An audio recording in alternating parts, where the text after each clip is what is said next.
Olá a todos, sejam muito bem-vindos. Olá, Orson, tudo bem com você?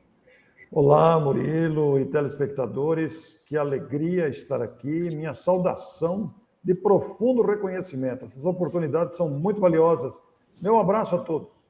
Sim, hoje vamos ter mais um programa do Conhecendo as Obras Básicas, né, que consiste na gente pegar uma das obras básicas, todos sabem que são 5 obras, e conversar um pouquinho sobre esse livro e sobre temas centrais, né, que ele acaba abordando. E hoje a nossa conversa vai ser em torno de O Céu e o Inferno, que é a quarta obra básica, né? Foi o quarto livro lançado na codificação no ano de 1865, para ser mais exato, no dia 1º de agosto de 1865. E esse livro, ele é dividido em duas partes, né, Orson? Isso. Eu primeiro quero cumprimentar essa iniciativa de conhecer as obras básicas, porque realmente se trata de uma iniciativa muito louvável. É necessário investir no conhecimento básico. E realmente as obras básicas constituem a base do Espiritismo. Esta obra, O Céu e o Inferno, que você tão bem definiu aí a sua origem em agosto de 1865, é uma obra muito importante, um tanto desconhecida, precisaria ser mais difundida, Sim. conhecida, divulgada, estudada, mas é uma obra primorosa. E como você disse, ela está, se nós buscarmos o índice dela, folhearmos as suas páginas, veremos que ela está dividida em duas partes. Realmente são duas partes. A primeira parte constitui-se de 11 capítulos e a segunda parte vai se distribuir a 8 capítulos. Então, é uma obra bem consistente. Sim, sim. E a primeira parte da obra, ela é mais voltada para a questão filosófica, né, para questões de análise. Kardec, aliás, ele sempre defendeu muito isso no Espiritismo, né? Uma doutrina filosófica, tanto que tem um tríplice aspecto, né? O aspecto moral, entendido por muitos como religioso, o aspecto científico e o aspecto filosófico. E O Céu e o Inferno é uma obra que caminha muito para essa questão filosófica, né? Da vida após a morte, né? Do que acontece com o espírito no plano espiritual, se ele vai ficar numa situação boa, numa situação ruim. E aí, nessa primeira parte, Kardec, né, aborda temas como o Código Penal da Vida Futura, origem da crença dos demônios, fala sobre a questão da proibição de evocar os mortos, né, a questão do inferno pagão, do inferno cristão, do próprio céu e do inferno mesmo, né, propriamente ditos. E na segunda parte, já são relatos dos espíritos, né? E espíritos que estão em diferentes categorias, espíritos felizes, espíritos infelizes. E aí a gente compreende que cada um chega no plano espiritual de uma forma. E o seu bem ou o seu mal-estar está condicionado à sua própria mente, está condicionado à sua própria evolução espiritual. Não é Deus que decide, né? Ah, você vai para o céu, você vai para o inferno. É o próprio espírito que toma essa decisão com as atitudes da vida, né? Pois é, você fez uma análise muito criteriosa, importantíssima nesse começo de conversa, porque o próprio título da obra, O Céu e o Inferno, vem atender uma demanda da época que era muito expressiva. Muitas pessoas eram conduzidas por esse temor da morte, com mais expressividade do que agora, em função do medo do inferno ou da figura mitológica do diabo. Então, associava-se o céu a um lugar de ociosidade, como se fosse lá para não fazer mais nada, era um descanso eterno. E o inferno, igualmente considerado como um local de sofrimento interno, um sofrimento eterno. E Allan Kardec vem desmistificar isso, levando o estudioso, o leitor, a apreciar filosoficamente, mas também cientificamente, com os relatos que ele coloca na segunda parte, com toda a consequência moral dos comportamentos, Kardec vem apresentar o que é o céu, afinal de contas, o que é o inferno e o purgatório. Então, essas ideias foram discutidas com toda a lucidez de Allan Kardec, levando o estudioso, levando o interessado em conhecer, a associar o céu e o inferno não a locais estabelecidos para punir ou para recompensar, mas, na verdade, o céu e o inferno são estados de consciência muito claramente definidos por Allan Kardec aqui. Tanto é que vai, como você disse, ele vai falar sobre as penas futuras também. Mas nessa primeira parte, que vai falar também do medo da morte como causa da cultura que vinha se acumulando na humanidade, e com o Espiritismo matou a morte, não existe a morte, mas existem continuidade natural da vida, com os desdobramentos do comportamento de cada pessoa. Então, são estados de consciência. Alguém que está com remorso, está arrependido, está no inferno interior. Alguém que está com a paz de consciência do dever cumprido, está com a consciência em paz, está no céu. E você fez uma citação fundamental, Murilo, quando você se referiu ao Código Penal da Vida Futura. Esse documento que está na obra O Céu e o Inferno, na primeira parte, ele é constituído de 33 itens. E esses 33 itens, todos eles muito compactos, todos eles com poucas linhas, bastante compactados, expressam os raciocínios e as conclusões obtidas por Allan Kardec no contato das comunicações trazidas pelos espíritos.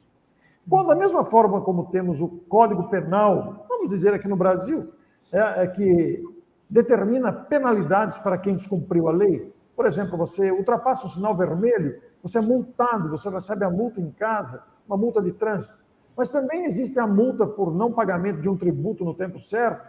Nós temos as penalidades da lei. E o Código Penal, naturalmente, vai aplicar penalidades a quem cometeu um roubo, a quem cometeu um homicídio, etc. Então, existe o Código Penal. Agora, aqui não. Aqui se trata sob o ponto de vista moral, é Código Penal da Vida Futura. Que vida futura é essa? A vida futura que vai se estabelecer, às vezes, nesta própria vida, na vida espiritual e até em futuras encarnações. De forma que a consciência culpada, a consciência com a sensação de remorso, de arrependimento, de dever negligenciado, de lesões praticadas com outras pessoas, resultará necessariamente numa necessidade de reparação. O Código Penal da Vida Futura, inclusive, prevê 3 itens. O arrependimento, a pessoa se arrepende do que fez. A expiação, que é a consequência da constatação do erro. Então, a pessoa se arrepende e sofre por causa disso. Sofre as consequências, naturalmente, essas consequências são proporcionais ao tipo de delito, digamos assim. E o terceiro item, finalmente, que é a reparação. Toda falta deverá ser reparada no devido tempo. Então, esse Código Penal da Vida Futura é um documento preciosíssimo. Nós sempre recomendamos aos amigos que procurem ler e estudar esses 33 itens, que vai especificar que tipo de consequência terão as nossas faltas, que vão gerar consequências no tempo. Qualquer pessoa interessada, e até nós ofertamos e sugerimos aos amigos que nos ouvem, que tenhamos a curiosidade didática de observar a sequência do índice. Sabe que índice é uma coisa muito importante de ser lida. Muitas pessoas pulam o índice. Mas Sim. Isso é um erro, é um equívoco, porque o índice nos oferece uma dimensão da globalidade da obra. É o que também acontece aqui no Céu e Inferno. Você vai lá e se depara lá, capítulo 1, o porvir e o nada. Como assim o nada? O nada não existe. Por mera especulação intelectual, a gente já conclui que o nada não existe. Depois vem temor da morte. E por que os espíritas não temem a morte? Eu acho muito interessante, porque tem espírita que teme a morte. Ah, eu tenho medo da morte. Mas como? Não tem cabimento. Nós somos imortais. Muita gente fala, eu não tenho medo da morte, eu tenho medo de como eu vou morrer. Pois é, vamos estudar a obra para entender como se dá esse momento de transição da vida material para a vida espiritual. Isso está lá na segunda parte, que tem um documento que se chama O Passamento. É o capítulo 1 da segunda parte. outro documento importantíssimo em que Allan Kardec vai mostrar aos leitores o que se dá com o momento da morte. Afinal de contas, a morte dói? É a pergunta que todo mundo faz. Dói morrer? E a bondade de Deus vai definir nas suas leis, e nós vamos encontrar isso lá em O Livro dos Espíritos, que morrer não dói, porque caímos numa inconsciência. A gente morre todas as noites quando dormimos. É muito diferente para aquele que busca a morte. O suicídio, ele causa a dor imediata do arrependimento, porque a grande decepção do suicida é sentir-se vivo, verificar que a vida continua e ele não consegue mais recuperar o corpo. Basta imaginar uma cena dantesca e drástica de alguém que se enforca. Quando ele sente o sufoco das cordas que lhe apertaram o pescoço e impediram a sua respiração, ele tenta a todo custo se recuperar, mas já é tarde. E aí já surge o arrependimento imediato. E vai se deparar depois, não com o castigo, porque não existe o inferno como castigo. Deus não criou castigos. E é isso que nós vamos ver aqui, porque tem o inferno, o céu, o purgatório, penas futuras. E nós vamos encontrar lá que o castigo não existe. Deus não castiga os filhos, Deus ama os filhos. Agora, Deus estabeleceu leis que nos tornam responsáveis por tudo que fazemos, inclusive nos cuidados quanto à vida. E aí adentramos a segunda parte. E a segunda parte, ela é preciosíssima, porque ela nos leva de imediato, ainda com aquela curiosidade didática de consultar o índice, aos exemplos. Primeiro você vai se deparar com aquele capítulo 1, o passamento, o momento da morte. Como é que essa passagem, essa perda de consciência, como é que é durante as descrições de um túnel, de uma luz no fim do túnel. E quando a gente abre o olho e desperta na vida imortal, quem é que está lá para nos receber? Que tipo de companhia vamos ter? Porque quando a gente nasce, tem a parteira, tem o médico, tem a mãe, tem o pai, sempre tem alguém para receber. Mesmo que a gestante morra no parto, tem outra mulher ou outro adulto, uma enfermeira, um médico que vai cuidar do bebê. Então, somos recepcionados quando nascemos. E quando a gente morre, quem é que vai nos receber? Ora, nós vamos aprender lá, com essa lição do passamento, que quem vai nos receber é com quem mantínhamos sintonia mental. Esta sintonia mental é alimentada pelos pensamentos, pelos desejos, pela constância com que alimentamos os nossos anseios. Então, nós vamos passar por esse capítulo e nos deparamos aqui com exemplos. Você citou no começo de sua fala. Espíritos felizes. Olha que interessante. O que seriam espíritos felizes? Uma análise rápida nos permite concluir que espíritos felizes são aqueles que estão com a consciência em paz.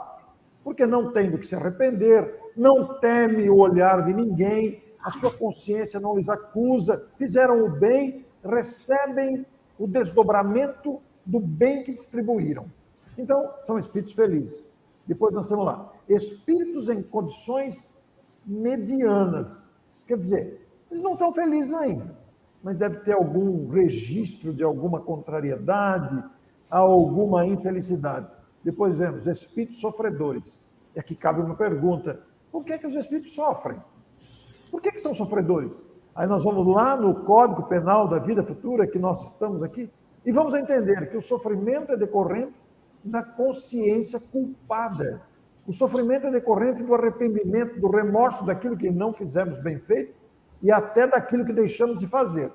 E depois temos suicidas, espíritos que, quando encarnados, cometeram suicídio. Qual é o desdobramento do suicídio? Não existem dois suicídios iguais. Não existem. Não existem dois suicídios iguais. Por quê? Existe o suicida consciente, planejado, como existe também o suicida que, por instinto de sobrevivência, caiu na morte. Imaginemos um prédio incendiando, a pessoa, para preservar a vida, pula do prédio. Pula por instinto de conservação. Não é suicídio. Ele é um instinto de conservação. Existe suicídio em momento de forte emoção, existe suicídio por efeito de drogas, por efeito de bebidas e até por efeito obsessivo. Então, existem muitos tipos de suicídio, com consequências variadas também. Então, nós vamos encontrar exemplos. Quem são esses exemplos? são narrativas que esses espíritos, nessas condições, trouxeram para Allan Kardec ou chegaram até ele por via das correspondências. Eles vão descrever o quadro que estavam vivendo, vão descrever o local que estavam, a sensação que sentiam, de que maneira puderam se livrar daquilo, ou tentaram se livrar, ou foram socorridos, até que ponto, como e quando foram socorridos espíritos suicidas. Mas tem uma outra classe aqui, criminosos arrependidos. E quando a gente fala em criminosos, a gente pensa em pessoa que deu um tiro na outra com uma arma de fogo. Mas o crime não está apenas no homicídio com arma de fogo ou arma branca, como normalmente se costuma dizer. Também são criminosos aqueles que desviam dinheiro, também são criminosos aqueles que adentram residências alheias e roubam, são criminosos aqueles que chantageiam, que corrompem, aqueles que torturam pessoas, que sequestram pessoas, que planejam ataques bancários na madrugada. Aliás, Murilo e amigos, eu costumo dizer nas minhas abordagens, aqueles que matam, aqueles que roubam, aqueles que corrompem, aqueles que desviam dinheiro público, aqueles que estouram terminais bancários na madrugada, aqueles que fazem selvagerias com outras pessoas, aqueles que fazem todo tipo de conturbação social, promovendo por capricho, se soubessem o que os aguardam, não fariam. E não é castigo, é mera consequência, porque a consciência um dia vai cair em si e vai se perguntar, puxa vida, por que eu fiz aquilo? Por que eu fui agir naquela direção? Por que eu não tive mais cuidado? Por que eu não fui mais prudente? Por que eu não esperei mais um pouco? Por que eu não pensei na dor alheia? Então, são os criminosos arrependidos. Mas temos uma outra classe muito difícil aí também, com depoimentos que Allan Kardec selecionou para a obra, como fez com essa seleção de vários depoimentos. Espíritos endurecidos. Quem são os espíritos endurecidos? São aqueles que não dão o braço a torcer de jeito nenhum. São os teimosos por índole. São aqueles que sempre acham que estão com a razão, apesar de saberem que estão em erro, e são duros na queda, não perdoam, o orgulho é exacerbado, e não precisa ser espírito para perceber isso. No nosso mundo de encarnados, dos espíritos encarnados, todo dia a gente vê gente assim. Pessoa que não cede 1 milímetro, não volta atrás 1 centímetro, não perdoa, é duro na queda no sentido de fazer prevalecer a sua vontade. Para quê? Para que isso? É orgulho exacerbado, são espíritos endurecidos, que vêm trazer aqui o depoimento. Será muito interessante que todos nós, seja lá a índole da nossa personalidade qual for, se somos pessoas facilitadoras, se somos pessoas abertas ao diálogo, se somos pessoas com o mínimo de compaixão, com o mínimo de boa vontade, é interessante que a gente leia esses depoimentos para a gente não se tornar como um deles, para fazer uma autoanálise. Se eu não sou um espírito muito endurecido com as coisas, se eu não sou muito rigoroso ao extremo com as circunstâncias, com as pessoas, porque isso traz consequência. E, volto a repetir, nunca é castigo. Deus não castiga os filhos. Por isso que Allan Kardec apresenta essa obra, O Céu e o Inferno, que é uma questão consciencial. Quem vai nos acusar, quem vai nos perguntar, somos nós mesmos. Somos nós mesmos que vamos, quando caímos em si, os mais novos não vão saber o que eu estou dizendo agora. Quando cair a ficha, que é um tempo, quando a gente ia ligar, a gente usava uma ficha telefônica. Vocês, os mais jovens, nem imaginam o que é isso. Hoje vocês usam celulares, os celulares que estão conosco há 30 anos, mas os que não têm 30 anos ainda, nem imaginam que um tempo a gente usava uma fichinha parecida com uma moeda, que a gente colocava no aparelho telefônico para fazer uma ligação. E aquela ficha durava um certo tempo. Vai cair a ficha. E caía mesmo. E a ligação caía junto. Então, quando cai a ficha, que a gente se dá conta da nossa teimosia, da nossa rebeldia, aí vem o arrependimento. Porque éramos espíritos endurecidos, que não abrem a visão ao novo, à renovação. E Allan Kardec selecionou, pois, depoimentos. E ele vai terminar o livro no capítulo 8º da segunda parte, com expiações terrestres. Agora, já se tratando de consequências na vida material, porque o espírito desencarnou, encontrou no mundo espiritual as condições variadas do seu comportamento, seja a felicidade do dever cumprido, seja a convivência com os amigos que soube cultivar e respeitar, ou seja, o inferno consciencial do arrependimento. E como existe a reencarnação, que é uma bênção para que a gente repare o mal que fez, muitos casos requerem que, e a maioria dos casos, diga-se de passagem, que essas expiações se passem na volta, na próxima reencarnação. Isso é que explica tantas diferenças entre nós. Aquilo que lesamos no outro, teremos que experimentar. Teremos que saber como é o que fizemos o outro sofrer. Então surge na forma de expiações. Desta forma, Murilo e amigos que nos ouvem, trata-se realmente de uma obra preciosa. Eu quero cumprimentar a Letra Espírita por esse momento de retrazer ou trazer de volta essas obras fabulosas da codificação espírita. Como você disse, são 5 obras. E agora a próxima é a Gênese, com outro convidado, com outro expositor, mas tudo isso enriquece esse conhecimento, tanto para os novatos de doutrina espírita, que estão se aproximando agora, face a esse caráter confortador do espiritismo, como aqueles que são jovens, recém-saídos da infância, da adolescência ou da mocidade, e que tomam contato com o espiritismo, porque se trata de uma riqueza cultural gigantesca. Exatamente, né? Estudar a obra básica é sempre muito importante, né? Extremamente relevante que a gente sempre incentive isso. Muitas pessoas questionam, né? Como que eu vou saber se a informação de um livro ou que algum expositor falou é verdadeiro ou não? Quem vai me trazer essa resposta? Cada um de nós tem a capacidade de fazer essa análise, mediante a pesquisa e o estudo nas próprias obras básicas, né? Não precisamos, não dependemos que alguém nos diga que está certo ou está errado. Nós temos a capacidade de pesquisar, de interpretar por meio do estudo. Muito bom você falar isso, Murilo, porque num assunto como esse, o céu e o inferno, por exemplo, você imagina que alguém começa a propagar a ideia de que o diabo realmente existe. Vamos dizer que alguém começa a divulgar, não, gente, o diabo existe mesmo. Aí a gente vai raciocinar com Kardec, e não é porque Kardec disse que nós vamos dizer, não, o diabo não existe, não.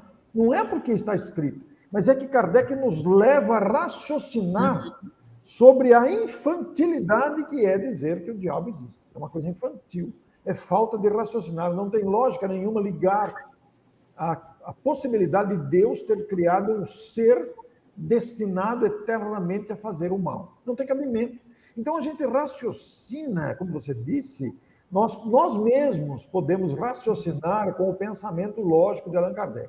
E como você destacou aqui no começo da nossa conversa sobre essa análise filosófica e crítica que Allan Kardec faz desses assuntos, eu gostaria até de indicar aqui aos amigos que estão nos ouvindo toda a filosofia traduzida por Leon Denis, que é um grande autor que foi contemporâneo de Allan Kardec e que aborda também essas questões sobre o raciocínio lógico oferecido pela doutrina espírita. A doutrina espírita é uma lógica tremenda, mas é preciso que nós adentremos as suas linhas, as suas entrelinhas, para compreender e formar a própria opinião, como tão bem disse o nosso amigo, porque realmente é assim que a gente aprende doutrina espírita, estudando seus conteúdos. E para a gente poder finalizar, né, a nossa conversa de hoje, que passou rápido, né? Olha, tão breve, tempo. Né? Tem 4 pontos na sua fala que, enquanto você estava, né, fazendo as explanações, eu analisei que é interessante da gente reforçar com os nossos telespectadores. Primeiro, a questão do temor da morte. É fruto nada mais, nada menos do que a falta de compreensão do que é a morte. Então, não é porque nós somos espíritas ou nos dizemos espíritas que a gente está realmente compreendendo esse ponto. E aí, estudar o céu e o inferno é essencial para a gente verdadeiramente compreender. Quando a gente compreender, a gente então vai perder o nosso medo. E existem outros livros também complementares que vale a pena a leitura sobre essa temática, como A Imortalidade da Alma, Morada dos Espíritos e Suas Leis. E aí vocês podem adquirir essas obras aqui, no site da editora que está passando aqui embaixo na tela. Outro ponto interessante, a questão da felicidade dos espíritos. Pela fala do Orson, a gente pôde observar que a felicidade dos espíritos é com relação à bondade que eles praticam. Né? Os espíritos, eles não estão felizes no plano espiritual, eles não são espíritos felizes por terem algo financeiro ou algum tipo de poder ou status, mas por serem genuinamente bons, por viverem a bondade, por fazerem a caridade, e isso lhes deixa felizes. E aí já liga ao terceiro ponto que eu ia falar, que é justamente essa questão do poder. Aqui na Terra, a gente pode ter poder, pode ter status, pode ter dinheiro, mas no plano espiritual não existe nada disso. E o livro conta muito esses relatos, né, de rainhas, pessoas que tiveram poder aqui na Terra e chegaram no plano espiritual, eram como qualquer outra pessoa. E também casos, né, de espíritos que, enquanto encarnados, viviam na plebe, eram desmerecidos, no plano espiritual, eram muito respeitados, porque tinham, né, uma seriedade, tinham uma evolução espiritual para serem, né, admirados por todos. Então, a gente tem que refletir, e o livro nos traz essa reflexão, o céu e o inferno. O que a gente está valorizando? A questão espiritual ou apenas as questões meramente terrenas? Né? E sobre o suicídio, uma fala interessante que o Orson trouxe também, que vale a pena a gente reforçar para poder finalizar, é que não devemos julgar. É muito comum ter o pensamento, né? Ah, a pessoa cometeu suicídio, vai acontecer isso com ela. Não, quem disse que vai acontecer isso? Ah, porque eu li isso num livro. Não, você leu isso em um livro, você leu um exemplo de um espírito. Isso. A mesma coisa para outras situações que não são de suicídio. Mas por que a pessoa reencarnou com síndrome de Down? Ou por que fulano morreu num desastre natural? Cada caso é um caso, cada espírito é um espírito, tem uma trajetória. E o livro vai nos apresentar o céu e o inferno, todas essas possibilidades. A gente vai ver que os espíritos não viveram as mesmas situações. Cada relato é único. E devemos multiplicar isso, né, para todos os habitantes do planeta. Cada um de nós vai ter um relato, vai ter uma experiência. Ninguém vai viver a mesma situação que a outra pessoa. Né? Parabéns, Murilo. Essas suas observações são muito pontuais, oportunas, necessárias de ser dito, porque a gente não pode confundir as coisas. A gente tem que ter um olhar abrangente sobre as várias questões. E é verdadeiramente isso que você falou mesmo. Não dá para generalizar nada. E em tudo é preciso sempre considerar, nós não temos acesso ao histórico de cada espírito. E não existem dois casos iguais em nada. Cada história é uma história. O que prevalece sempre é a bondade e o amor de Deus, a misericórdia para com os seus filhos, que somos todos nós. Estamos aprendendo, cometemos deslizes, caímos, levantemos, batemos a cabeça, mas estamos aprendendo. Então, Deus julga mais a intenção do que o fato. E Deus é o único que tem acesso à consciência de cada um. Por isso, o julgamento não cabe. Exatamente. Muito bom ter a participação de todos vocês aqui nos assistindo. Sua participação também, Orson. Foi um prazer imenso ter você aqui com a gente. E no nosso próximo vídeo, a gente vai falar sobre a Gênese. Então, fiquem todos ligados, né? Que em breve vai ficar disponível para vocês. Fiquem todos com Deus, que Jesus abençoe e até! Muito obrigado a todos. Até mais.